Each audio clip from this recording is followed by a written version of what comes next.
Assalamualaikum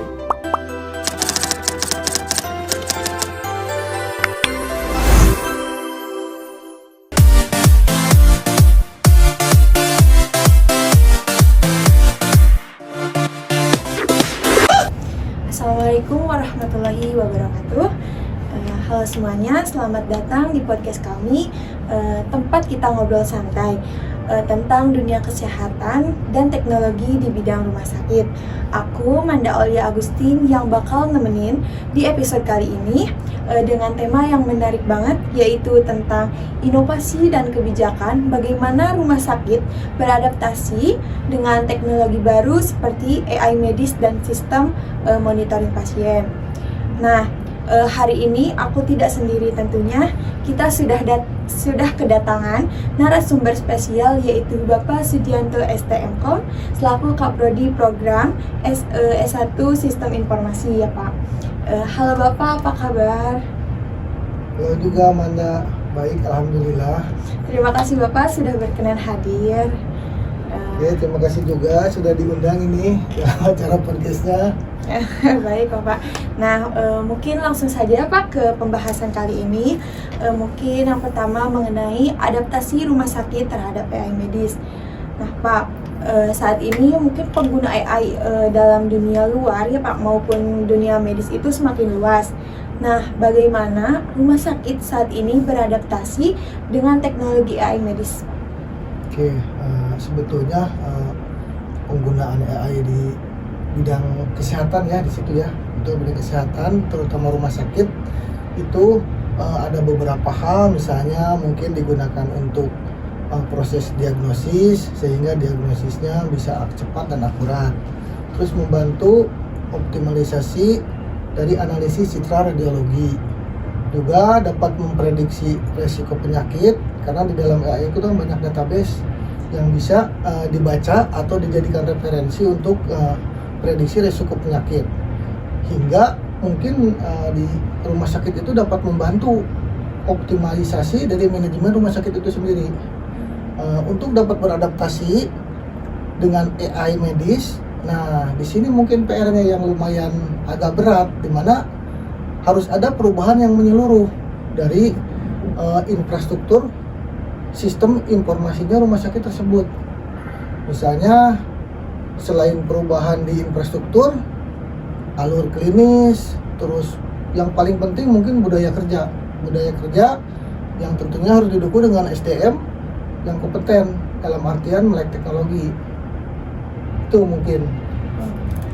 Baik Pak. Nah, kalau tentang sistem monitoring pasien berbasis teknologi, nah Pak, selain AI, rumah sakit juga kan menggunakan sistem monitoring pasien berbasis IoT. Nah, bagaimana sistem ini membantu layanan rumah sakit, Pak? Oke, untuk IoT sebetulnya penerapannya sudah banyak ya diimplementasikan.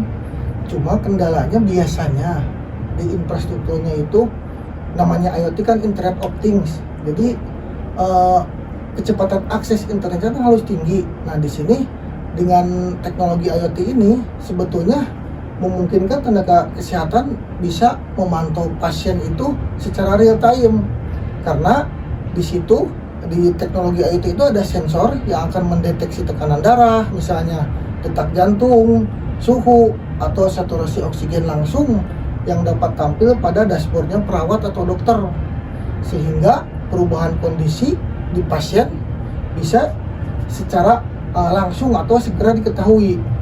Terus teknologi ini juga biasanya dilengkapi dengan alarm otomatis, dimana kalau ada kondisi darurat atau kondisi kritis di dalam pasien, dia langsung bisa direspon oleh medis. Nah, selain itu juga dari teknologi tersebut dampaknya nanti ya akan meningkatkan keselamatan pasien dengan penanganan yang cepat atau respon medis yang cepat. Ini akan membantu si pasien itu cepat tertangani, juga bisa meminimalisasi kerja dari perawat karena pemantauan kesehatannya juga langsung dari IoT. Oh, baik Bapak. Nah, kalau tantangan Bapak, apa saja sih tantangan yang muncul ketika penerapan teknologi seperti AI dan sistem monitoring pasien? Nah, biasanya di rumah sakit kan, mohon maaf ya, yang udah lama ataupun yang ini, atau rumah sakit ini terutama SDM nih, yang usianya biasanya di atas 50-an, ini agak susah nih untuk penerapan teknologi baru. Nah, di situ mungkin harus ada kesiapan dari pihak rumah sakit untuk mengupayakan gimana nih caranya SDM ini dilatih lah supaya dia bisa menggunakan teknologi tersebut. Dan juga satu hal mungkin yang sangat penting untuk data rumah sakit ini adalah sistem keamanan. Dimana apabila sistem keamanan datanya bocor, nah itu mungkin bisa dimanfaatkan oleh orang-orang yang tidak berkepentingan. Nah, selain itu juga yang tadi rumah sakit membutuhkan anggaran yang besar untuk update infrastruktur dan sistem informasinya sehingga bisa sesuai dengan teknologi yang baru. Nah, satu lagi adalah diregulasi, karena setelah infrastruktur terpasang, sistem informasi juga udah aktif, SDM udah dilatih. Nah, di sini mungkin regulasi yang harus bisa mendukung, di mana undang-undang, aturan atau ketentuan yang ada di rumah sakit dengan SOP, yang juga di mana SOP itu nanti akan mengcover dari penggunaan AI dengan sistem IoT-nya supaya bisa berjalan dengan lancar dan aman bagi pasien. Nah, Pak, kalau soal kebijakan nih, langkah kebijakan apa yang dilakukan rumah sakit agar inovasi teknologi berjalan aman dan efektif? Yang pertama mungkin penyusunan SOP ya. Kebijakan dan SOP-nya harus disesuaikan teknologi apa yang diimplementasikan. Nah, mungkin di sisi itu harus dikaji ulang dan biasanya dilakukan istilahnya tes lah atau uji kelayakan.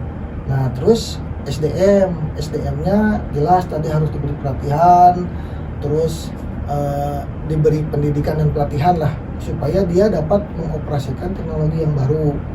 Nah, selain itu juga ini ada sisi hal yang penting, yaitu di data, sehingga dibutuhkan audit untuk keamanan data sehingga data pasien itu dipastikan terlindungi. Yang berikutnya, rumah sakit juga harus menjalin kerjasama nih dengan vendor teknologi atau universitas. Ini lumayan penting juga supaya apa? Mendapatkan pendampingan teknis yang berkelanjutan.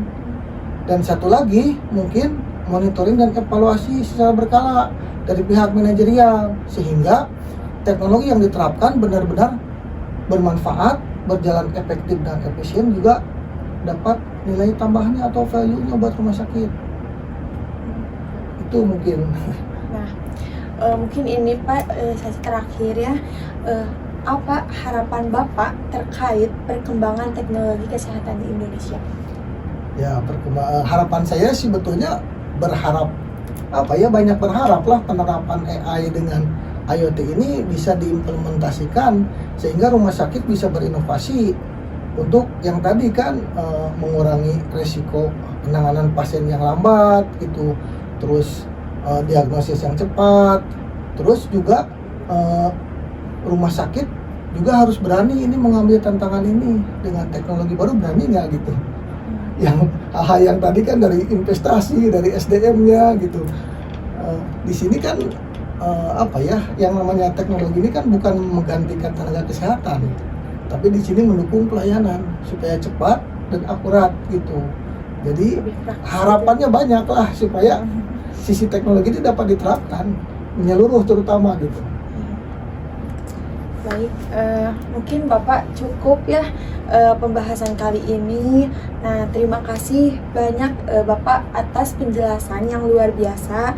Semoga para pendengar di luar sana mendapatkan wawasan baru mengenai adaptasi rumah sakit terhadap teknologi modern.